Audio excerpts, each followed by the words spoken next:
आज की जो वीडियो है वो यहाँ पर दिल्ली यूनिवर्सिटी पीजी एडमिशन के ऊपर है। 2024 में आप लोगों को अगर प्रिपरेशन करनी है एमए हिस्ट्री की, तो आपको क्या क्या चीज़ें ध्यान में रख कर करनी है, क्योंकि देखो 2024 की आपकी सिलेबस की जो अपडेट है वो फरवरी में आएगी। तो प्रिपरेशन आपको बहुत पहले से करनी पड़ती है। और यहाँ पे आप लोग पूछोगे क्या सिलेबस चेंज होता है। देखो 2022 और 23 में सिलेबस चेंज नहीं हुआ था। थोड़े बहुत अगर टॉपिक चेंज हो जाए 2024 में तो वो उस टाइम पे देख लेना। लेटेस्ट सिलेबस जब आपका रजिस्ट्रेशन स्टार्ट होता है तब आप ज़रूर देखना कि लेटेस्ट सिलेबस आपका चेंज तो नहीं हुआ है। लेकिन अभी आप लोग 2023 के सिलेबस बेस पर एडमिशन लो, मतलब प्रिपरेशन स्टार्ट करो। यहाँ पे मैं बात करूँगा कि 2023 में जो एलिजिबिलिटी क्राइटेरिया सेम ही रहेगी, so don't worry. Eligibility criteria की बात करूँगा, पेपर पैटर्न की बात करूँगा और कौन सा पेपर कोड फॉलो होता है, ये आपको थोड़ा सा यहाँ ध्यान रखना है, जो मैं अभी नीचे एक्सप्लेन करूँगा, ठीक है। फिर यहाँ पे एग्जामिनेशन डेट, यानी आपका जो एमए हिस्ट्री का पेपर है या सीयूटी पीजी का एग्ज़ाम कब होगा, यहाँ पे मैं सिलेबस की बात करूँगा, ठीक है। एक चीज़, वीडियो शुरू करने से पहले आप सभी लोगों को मैं बता दूं, ये वीडियो एमए हिस्ट्री की है। 2023 में जो जो चीज़ें हुई हैं उसके ऊपर मैं बता रहा हूँ। और दूसरी चीज़, आप लोग सीयूटी पीजी का व्हाट्सअप चैनल ज्वाइन कर सकते हो, अदरवाइज़ आप टेलीग्राम भी ज्वाइन कर सकते हो, ठीक है। तो आपको जो सुटेबल लगे आप दोनों ज्वाइन कर लो। एक ज्वाइन करना है व्हाट्सअप चैनल तो व्हाट्सअप चैनल ज्वाइन कर लो, और वहाँ पे आपको अपडेट मिलती रहेगी। व्हाट्सअप चैनल की बात करूँ, ग्रुप की नहीं कह रहा। व्हाट्सअप चैनल पर बेसिकली यहाँ पे क्या होता है, आपकी प्राइवेसी जो है वो ठीक रहती है। प्राइवेसी व्हाट्सअप चैनल पे अच्छी खासी है, क्योंकि वहाँ पे एडमिन, यानी जो मैं एडमिन हूँ, वहाँ पे आप लोगों के मुझे दिखता भी नहीं कि कितने, बस इतना दिखाता है कि फॉलोअर्स कितने हैं। तो ये एक बेसिक चीज़ है, ठीक है। तो मैं व्हाट्सअप चैनल को ज़्यादा प्रीफर करता हूँ। यहाँ पे रेगुलर की बात करूँगा और एनसी वेब। देखो एमए हिस्ट्री जो है रेगुलर और एनसी वेब दोनों में होती है। अब एक चीज़ मैं बता दूँ, एनसी वेब जो है सिर्फ उन बच्चों के लिए है जो दिल्ली की लड़कियाँ हैं, जो दिल्ली में मतलब रहती हैं, जिनका रेजिडेंट प्रूफ है दिल्ली का, वो एनसी वेब के अंदर भी अप्लाई कर सकती हैं। और दूसरी चीज़, यहाँ पे एनसी वेब का भी एलिजिबिलिटी क्राइटेरिया सेम ही है। एमए हिस्ट्री का जो रेगुलर है वही यहाँ पे एनसी वेब पर फॉलो होगा, लेकिन एनसी वेब के लिए पर्टिकुलर आप लोग दिल्ली की लड़की होनी चाहिए, यानी आपका रेजिडेंट प्रूफ होना चाहिए, और ये लड़कों के लिए नहीं होता है एनसी वेब, ठीक है। और एक चीज़, ये रेगुलर से इसलिए अलग होता है, एनसी वेब की जो क्लासेज है वो सिर्फ संडे को लगती हैं, ठीक है। मतलब एक तरीके से डिस्टेंस लर्निंग है, ठीक है। अब एमए हिस्ट्री की बात करूँ तो प्रोग्राम स्पेसिफिक एलिजिबिलिटी क्राइटेरिया क्या है। अब यहाँ पे सीयूटी का पेपर कोड फॉलो हुआ था, HUQP09 वाला। ये चीज़ आपको ध्यान रखनी है। देखो 2024 में हो सकता है पेपर कोड चेंज हो जाए। पेपर कोड चेंज होने से कोई इशू नहीं होता है, आपको ये ध्यान रखना है। पेपर कोड चेंज होने से कोई इशू नहीं है। पेपर कोड बस आपको इसलिए ध्यान रखना होता है क्योंकि आपको सीयूटी का जब पीजी का फॉर्म फिल करते हो, जब आप फॉर्म फिल करोगे तो मैं उस टाइम पे आपको बताऊंगा कि आपको फॉर्म कैसे फिलअप करना है, तो वहाँ पे आपको पेपर कोड फिल करना होता है। इस वजह से पेपर कोड ज़रूरी है। अदरवाइज यहाँ पे सिलेबस जो है, बेसिकली आपको सिलेबस ज़रूर चेकआउट कर लेना है, ठीक है। 2024 में जब अपडेट होगा वो फरवरी में अपडेट होगा। तो यहाँ मैं 2023 के सिलेबस की बात करूँगा। तो पेपर कोड अगर चेंज हो जाता है तो ज़रूर देखना, लेकिन पेपर कोड अभी जो 2023 में फॉलो हुआ था वो ये वाला हुआ था, HUQP09 वाला। अब यहाँ पे एलिजिबिलिटी क्राइटेरिया ये है। पहली एलिजिबिलिटी क्राइटेरिया दो कैटेगरी में, ये जो ऊपर वाली और ये, ठीक है, और ये कैटेगरी अलग है। अब ये जो कैटेगरी है, ये वाली कैटेगरी की मैं बात करूँ तो आपके पास बैचलर डिग्री होनी चाहिए किसी भी बोर्ड से, किसी भी यूनिवर्सिटी से। आपकी किसी भी कोई से भी डिग्री हो, आप लोग हो सकता है बीए ऑनर्स पॉलिटिकल साइंस वाले हो, बीए प्रोग्राम वाले हो, बीए हिंदी वाले हो, किसी भी यूनिवर्सिटी से हो, आप लोग रिकॉग्नाइज यूनिवर्सिटी, यानी इंडिया की जितनी यूनिवर्सिटी हैं जो यूजीसी से अप्रूवल हैं, आप लोग अप्लाई कर सकते हो। आप लोग एलिजिबल हो इस कोर्सेज के अंदर, कोई सी भी डिग्री हो आपके पास। आप एमए इको से हो, बीए इकोनॉमिक्स से हो तो भी आप एलिजिबल हो। या तो आप लोग सेकंड, अगर आपकी ये है तो आप इस बेस पर अप्लाई कर दो, या तो कैटेगरी 1B पे अप्लाई कर सकते हो, मास्टर डिग्री, ठीक है। अब ये ज़रूरी नहीं है कि आपके पास मास्टर डिग्री कंपलसरी है, ठीक है, तो ये डोंट वरी। लेकिन अगर आपने मास्टर कर रखी है तो आप मास्टर डिग्री लगा देना, अदरवाइज आपकी बैचलर डिग्री पे चल जाएगा, यानी बीए हो गई, बीएससी हो गई, बीकॉम हो गई, ठीक है। अब यहाँ पे ये स्पेसिफिक करके इन्होंने कैटेगरी 2 को क्यों बांटा, 2A क्यों लिखा, 1C क्यों नहीं लिखा। जो 2 है, 1 दो कैटेगरी, एक कैटेगरी 1 जो ये है, एक कैटेगरी 2 जो ये है वाली है, ठीक है। अब ये कैटेगरी 2 जो है बेसिकली बीए ऑनर्स हिस्ट्री जिन्होंने DU से करी है। अब जिन्होंने पर्टिकुलर DU से बीए ऑनर्स हिस्ट्री करी है वो बच्चे यहाँ पे ये वाला पेपर कोड उनके लिए फॉलो होगा। देखो सबके लिए पेपर कोड सेम है, आपको सीयूटी पीजी भी देना है, सारी चीज़ें सेम है, लेकिन आपकी कैटेगरी इसलिए स्पेशल दी है क्योंकि ये जो ऊपर की कैटेगरी देख रहे हो ना, ये इनकी जो है बेसिकली अलग कट ऑफ आती है और इसकी अलग कट ऑफ आती है। फॉर एग्जांपल अब देखो बैचलर डिग्री एक तो रिकॉग्नाइज यूनिवर्सिटी, बेसिकली अब ऑल ओवर इंडिया वाले बच्चे अप्लाई करेंगे। मैं मान भी लेता हूँ यहाँ पे 10,000 बच्चे हैं जो यहाँ पे अप्लाई कर रहे हैं, ठीक है, 10,000 बच्चे टोटल। ठीक है।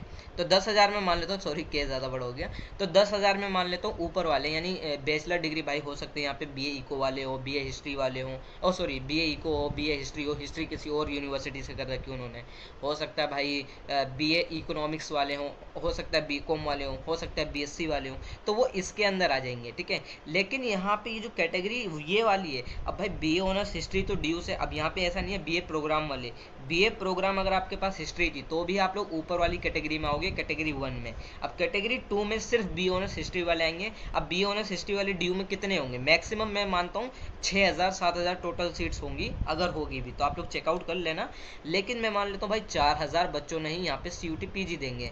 अब भाई 4,000 अगर बच्चे यहाँ पे CUT PG देंगे MA हिस्ट्री का, तो कट ऑफ किसकी हाई जाएगी, इसकी हाई जाएगी 10,000 वालों की, इसकी तो लो रहेगी ना। तो ये डिफरेंस होता है, कट ऑफ के अंदर डिफरेंस आता है पहली और दूसरी कैटेगरी में। और दूसरी चीज़ ये है, दोनों की कट ऑफ अलग अलग आती है, दोनों की कट ऑफ अलग अलग निकलती हैं। और ये जो आप लोग ऊपर वाली देख रहे हो ना कैटेगरी 1A और 1B की, इसमें बेसिकली होता क्या है, जो कैटेगरी 1 है इसकी दोनों की कट ऑफ अलग आएगी, और यहाँ पे कट ऑफ में डिफरेंस होता है। और सीट्स है, यहाँ पे ये चीज़ ध्यान रखना, यहाँ पे जो इनकी सीट्स है वो 50% रिजर्व्ड है, 50% सीट रिजर्व है। फॉर एग्जांपल 400 सीट है ड्यू के अंदर MA हिस्ट्री में, तो 200 सीट्स जो है कैटेगरी 1 में है, जो ऑल ओवर इंडिया वाले होंगे बच्चे, और 200 सीट्स सिर्फ ड्यू वाले बच्चों के लिए है। जो 200 सीट्स हैं वो बी ऑनर्स हिस्ट्री जिन्होंने ड्यू से करी है उनके लिए रिजर्व्ड सीट है 200। तो इनका एक्चुअल कंपटीशन तो सिर्फ ड्यू के स्टूडेंट्स हैं, और इनका actual competition all over India में जितने बच्चे अप्लाई कर रहे हैं और जो यहाँ पे रजिस्ट्रेशन करेंगे CUT PG में से ड्यू को चूज करेंगे। तो आप लोग समझ गए, ये अंतर आता है कैटेगरी 1B और 2A में, ये डिफरेंस है कैटेगरी 1 एंड कैटेगरी 2 में। आई होप आप समझ गए होंगे। बाकी अब मैं सिलेबस की बात करूँ तो पेपर कोड आप लोग देख रहे हो HUQ-P09 वाला फॉलो हो रहा है, आप लोग देखो हिस्ट्री का सिलेबस है, HUQ-P09 का सिलेबस है, यहाँ पे मैं आपके साथ शेयर कर रहा हूँ। CUT PG का सिलेबस है। अब यहाँ पे थोड़ा सा मैं जूम कर देता हूँ, यहाँ पे मैंने जूम कर दिया है, तो यहाँ पे कुछ चीज़ें हैं। हाँ, यहाँ पे जो है MA हिस्ट्री का है, यहाँ पे आपके जो 100 क्वेश्चंस होंगे, देखो सबसे पहले 400 नंबर का पेपर होता है, एक क्वेश्चन 4 नंबर का होता है और 100 क्वेश्चन आते हैं, तो 100 की गुणा 4 से करोगे तो 400 नंबर का आपका पेपर होता है, 100 क्वेश्चंस आते हैं, सारे क्वेश्चंस कंपलसरी होते हैं। ये चीज़ आपको ध्यान रखनी, 2 पार्ट में आपका पेपर होता है, पार्ट A पार्ट B। अब ऐसा नहीं है कि भैया अलग अलग शिफ्ट में होगा, एक ही शिफ्ट में होगा, एक ही समय पेपर होगा आपका। ये 2 पार्ट A और पार्ट B में है। अब पार्ट A जो होता है वो बेसिकली आपके 25 क्वेश्चन होते हैं, यानी 100 नंबर का पेपर होगा, जिसमें से आपकी comprehension, verbal ability, general awareness, mathematical quantitative ability और एनालिटिकल स्किल से पेपर होगा। अब आप लोग इसकी प्रिपरेशन करना चाहते हो तो मैं यही कहूँगा, आप लोग इसकी जनरली प्रिपरेशन 15-20 दिन या 1 महीने में इसकी हो जाती है, अगर सिर्फ 1 घंटा दो। अब ये सोचो कि मैं 15-20 दिन तैयारी करूँगा डेली पूरा पढ़ पढ़ के, आप लोग का सफिशियंट अगर 1 घंटा दे रहे हो, 30 दिन 1 घंटा, यानी टोटल 30 घंटे दे रहे हो ना, आपको ये निकल जाएगा। इतना हार्ड नहीं होता, बहुत आसान होता है अगर आप प्रीवियस ईयर क्वेश्चन पेपर देखोगे। पार्ट बी थोड़ा हार्ड होता है, पार्ट बी में 75 क्वेश्चन होते हैं, यानी एक क्वेश्चन 4 नंबर का होता है, 75 की गुणा 4 से करोगे तो यहाँ पे 300 नंबर का आपका पेपर होगा, जो यहाँ पे सब्जेक्ट स्पेसिफिक नॉलेज से होगा, यानी आप लोगों के यहाँ पे सिलेबस के अकॉर्डिंग होगा। ये जो सिलेबस आपको दिख रहा है इससे अकॉर्डिंग होगा, 25 क्वेश्चन यहाँ से पूछे जाएंगे, 75 क्वेश्चन सॉरी, ठीक है, 75 क्वेश्चन यहाँ से पूछे जाएंगे। अब यहाँ पे क्या है, आपको क्या क्या पढ़ना है ये ध्यान से देख लो। आपको एंशिएंट हिस्ट्री ऑफ इंडिया पढ़नी है, यहाँ पे इन्होंने बता रखा है, ठीक है, 10,000 BC टू 1206 AD, ठीक है। स्टोन एज पढ़नी है आपको, यहाँ पे इंडस वैली सिविलाइजेशन पढ़नी है आपको, यहाँ पे आर्यन, वैदिक एज, स्टेट, ये सारी चीज़ें आपको पढ़नी है। थोड़ा सा जूम कर देता हूँ मैं और, ठीक है, हाँ थोड़ा सा जूम, हाँ चलिए, राइज पढ़ना है आपको, राइज ऑफ एंशियंट यहाँ पे हो गया। मौर्यन आपको पढ़ लिया, मौर्यन एज पढ़नी है जिसमें सोशल पॉलिटिकल कल्चर भी आपको पढ़ना पड़ेगा, ठीक है। अब यहाँ पे पोस्ट मौर्यन पीरियड पढ़ना है, गुप्ता पीरियड पढ़ना है, यानी आपको सारी चीज़ें आप यहाँ हिस्ट्री में कवर अप करनी है, ठीक है। अब यहाँ पे मैं थोड़ा सा साइड में आ जाता हूँ, यहाँ पे साइड में आ जाता हूँ, तो साइड में यहाँ पे इन्होंने क्या मेंशन कर रखा है, आपको पढ़नी है ये सारी चीज़ें। अर्ली मेडिवल इंडिया पढ़ना है, जिसमें से यहाँ इन्होंने मेंशन करके बता रखा है, जिसमें आपको क्या पढ़ना है, major political development in north India, ठीक है, the rise of Rajput, the Cholas, और इसमें एडमिनिस्ट्रेशन आपको पढ़ना है, एडमिनिस्ट्रेशन उस समय का कैसे था, विलेज इकोनॉमी कैसे थी, सोसाइटी कैसे थी उस समय की, इंडियन फेडरलिज्म पढ़ना है, ठीक है, ये सारी चीज़ें आपको पढ़नी है। अब मेडिवल हिस्ट्री में आपको ये सारी चीज़ें पढ़नी है, जिसमें आपको दिल्ली सल्तनत की मतलब इस्टेब्लिशमेंट पढ़नी है, जिसमें आपको बता रखा है खिलजी है, तुगलक डायनेस्टी है, ये सारी आपको पढ़नी पड़ेगी। एडमिनिस्ट्रेशन ऑफ दिल्ली का कैसे था उस टाइम पे, सारी चीज़ आपको पढ़नी पड़ेगी। यहाँ पे आर्ट एंड आर्किटेक्चर से यहाँ पे विजयनगर हो गया, ब्राह्मणी किंगडम हो गया, rise, social, economic, administration, culture, literature, ये सारी चीज़ें आपको पढ़नी है। फिर यहाँ पे मुगल एम्पायर का इस्टेब्लिशमेंट पढ़ना है। यहाँ पे आपको इसमें सारी चीज़ें आपको कवर अप करनी। देखो जब आप पढ़ते हो ना तो सारी चीज़ें, पॉलिटिकल एस्पेक्ट आपको पढ़ना पड़ता है। यहाँ पे क्या नाम है, आपको वहाँ पे कल्चर देखना पड़ता है, उस समय की यहाँ पे इकोनॉमी कैसे थी, किस पर बेस थी, सारी चीज़ें आपको जनरली पढ़ना ही पड़ता है। सोसाइटी यहाँ पे आपको पढ़नी है। पॉलिटिकल हो गया, लिटरेचर हो गया, यहाँ पे एक्सपेंशन एम्पायर पढ़ना है आपको, एक्सपेंशन ऑफ मुगल एम्पायर जिसमें बाबर और औरंगजेब हो गए लास्ट, ठीक है, और राइज ऑफ सर डायनेस्टी, ठीक है, डिक्लाइन ऑफ मुगल एम्पायर का, मुगल एम्पायर का डिक्लाइन का आपको, ये जो मुगल एम्पायर है ना, इसकी पर्टिकुलर एक पीडीएफ भी मिल जाएगी जो बहुत अच्छे से एक्सप्लेन कर रखा है आपको। मेरे ख्याल से वहाँ पे 25-30 पेज की या 40 पेज की होगी, ठीक है। उसमें जनरली की पॉइंट्स बता रखे हैं, जो मतलब यहाँ पे मुगल एम्पायर जो डिक्लाइन हुआ था उसमें जनरली पॉइंट्स है, 30-40 पेज की होगी, और वो मैंने ऑलरेडी जब आप लोग फर्स्ट या सेकेंड ईयर में हो गए, मैंने उस टाइम पे भेजी थी आपको व्हाट्सएप ग्रुप पर, ठीक है।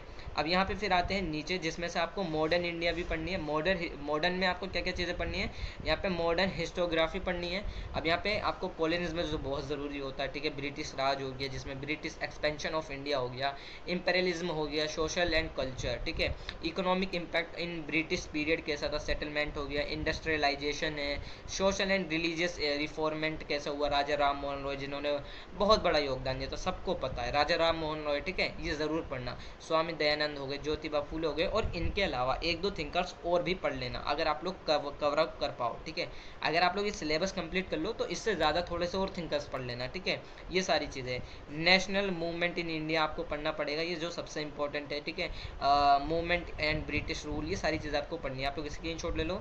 इंडियन नेशनल कांग्रेस समिट पढ़ना है आपको, गांधी मूवमेंट पढ़ना है, कॉन्स्टिट्यूशनल डेवलपमेंट कैसे हुआ, फ्रीडम के लिए स्ट्रगल कैसे थी, यूरोपियन हिस्ट्री, ठीक है, struggle for free European history, French हो गया, इंग्लैंड हो गया, अमेरिकन, रशियन रिवॉल्यूशन, ये सारी चीज़ें आपको पढ़नी है। World war first and second, दोनों वर्ल्ड वॉर पढ़नी है। तो ये पूरा इस तरीके से इन्होंने सिलेबस बता रखा है, एक्सप्लेन कर रखा है कि आपको क्या क्या सिलेबस में पढ़ना है। सिलेबस से बाहर आप लोग एक दो, अगर आपको देखो सबसे पहले सिलेबस पढ़ना है।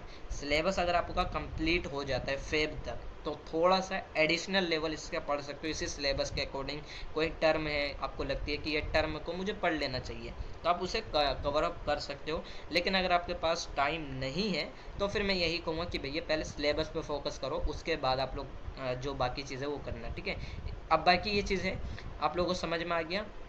अब यहाँ पे मैंने सारी चीज़ बात कर ली, तो एक चीज़ और मैं यहाँ बात करूँगा कि आप लोग जो है एमसीक्यू जो है ज़रूर सॉल्व करना। एमसीक्यू बेसिकली अभी मत सॉल्व करना।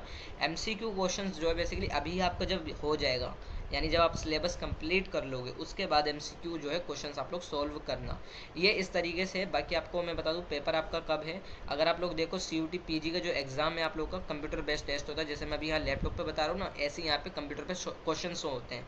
अब एक क्वेश्चन आएगा उस पर वहाँ पे 4 ऑप्शन होंगे, अब 4 में से आपको एक पे टिक करना पड़ेगा, ठीक है, ये चीज़ आपको ध्यान रखनी है। अब यहाँ पे कंप्यूटर बेस्ड टेस्ट होगा एक, यहाँ पे जो है बेसिकली जो अगर मैं यहाँ पे ये बताऊँ, ये वाला पॉइंट, आपका जो पेपर है वो 11 मार्च से लेकर 28 मार्च के बीच में कभी भी हो सकता है। भैया एग्जैक्ट डेट क्या है, एमए हिस्ट्री का पेपर किस दिन होगा, तो एग्जैक्ट डेट जो है बेसिकली अभी अनाउंस नहीं होती है। एग्जैक्ट डेट आपकी जो आएगी वो मतलब शुरुआत की मार्च में आएगी, हो सकता है 5-6 मार्च तक आपको बताया जाता है, उससे पहले आपको नहीं बताया जाता कि आपका एग्जैक्ट डेट पे कब पेपर होगा, ठीक है। तो डेट शीट उस टाइम पे आएगी मार्च में, लेकिन प्रिपरेशन आप लोग ये समझ के चलो कि मेरा 12, 13, 15 मार्च को ही पेपर है, ठीक है। लास्ट तक का वेट मत करना, क्योंकि अगर मैं बात करूँ तो पहले ही पेपर हो जाता है इन सबके, ठीक है। 5, 6, 7, 8 मतलब सॉरी 11 से लेकर 18 के बीच में आपका पेपर कभी भी हो सकता है, ठीक है। लेकिन यहाँ 28 मेंशन है, तो 28 तक मान के चलो आपका पेपर कभी भी हो सकता है। बाकी ये सारी चीज़ें हैं, मैंने सारी चीज़ें यहाँ सारे पॉइंट कवर्स कर लिए हैं, और स्क्रीनशॉट आपको ज़रूरी है, ज़रूर से ध्यान से ले लो स्क्रीनशॉट, ठीक है। और एलिजिबिलिटी क्राइटेरिया, सिलेबस है, पेपर पैटर्न है, मैंने आपको दोबारा बताया पेपर पैटर्न या बता दिया मैंने, और पेपर कोड में अगर कोई चेंज होता है, जो यहाँ पे दे रखा है ना पेपर कोड HUQP09 वाला, तो ज़रूरी नहीं है कि पेपर कोड 2024 में सेम ही रहे, चेंज भी हो सकता है, क्योंकि 2022 में और 23 में चेंज हुआ था कोड, लेकिन कोड से आपके इम्पैक्ट नहीं पड़ता एग्ज़ाम पर। बस आपको वहाँ पे जब आप फॉर्म फिलअप करते हो ना CUET PG का, तब वहाँ पे आपको ये फिल करना होता है। तो ये आपको उस टाइम पे समझ में आ जाएगा, मैं उस टाइम पे आप लोगों को अच्छे से समझा दूंगा। तो यही सारी चीज़ें थी। इस तरीके से MA हिस्ट्री की प्रिपरेशन स्टार्ट कर दो। बहुत ज़्यादा टाइम नहीं है आप लोगों के पास, ठीक है, क्योंकि आपको बहुत सारी, ये आपको लग रहा है सिलेबस 1-2 पेज का है, 3 पेज का है, ये सिलेबस एक्चुअल में 3 पेज का नहीं है, आपको पूरी हिस्ट्री पढ़नी है, ठीक है। तो बहुत बड़ी हिस्ट्री है, अच्छे से प्रिपरेशन स्टार्ट करो 2024 की। बाकी अगर आपकी कोई क्वेरी रहेगी, बाकी मैं तो यही कहूँगा कि आप लोग व्हाट्सअप चैनल, टेलीग्राम कोई एक ज्वाइन कर लो। व्हाट्सअप चैनल अगर आप ज्वाइन करो तो CUET PG का ज्वाइन करना, क्योंकि CUET PG की व्हाट्सअप चैनल पे CUET PG की अपडेट मिलेगी। UG का चैनल ज्वाइन करोगे तो UG की अपडेट मिलेगी। तो अपने अकॉर्डिंग व्हाट्सअप चैनल ज्वाइन करना। और टेलीग्राम सिर्फ मैंने एक ही बनाया, तो टेलीग्राम पे वहाँ पे basically DUK academic, CUET UG और PG तीनों की अपडेट रहती हैं, ठीक है। तो आप लोग थोड़ा सा वहाँ कंफ्यूज हो सकते हो, तो इस वजह से मैं यही कहूँगा कि आप लोग व्हाट्सअप चैनल पे सिर्फ CUET PG का ज्वाइन कर लो। बाकी अगर आप अपने अकॉर्डिंग करना चाहते हो UG UG का, तो आप कर सकते हो उसे ज्वाइन। तो यही सारी चीज़ें थी। बाकी अगर आप लोग की कोई क्वेरी रहती है तो आप मुझसे इंस्टाग्राम पर पूछ सकते हो, और इंस्टा ID का जो लिंक है वो मैंने अपने डिस्क्रिप्शन बॉक्स में दे रखा है।